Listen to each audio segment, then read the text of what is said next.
Hey guys, how's it going? We've got another cool horn to look at today. So this is a Leslie RS3K. Now, it is a Tampa RS3K, so it's a little newer.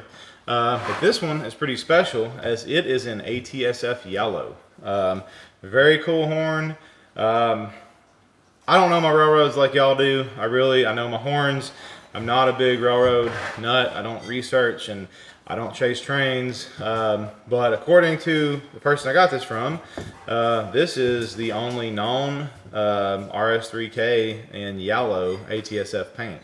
So, or the only one he's ever seen, and he's a big collector. So, rare nonetheless.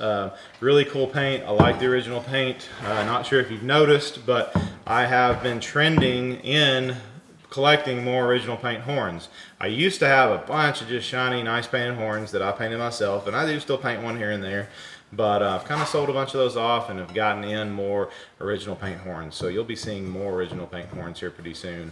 I've got quite a few of them that I've got in and I have coming in. So anyway, with a RS3K, you have the smallest bell is a 48. Then you've got a 37 and then a 31. So no 25. It is a higher pitched horn. A lot of people don't like how they sound.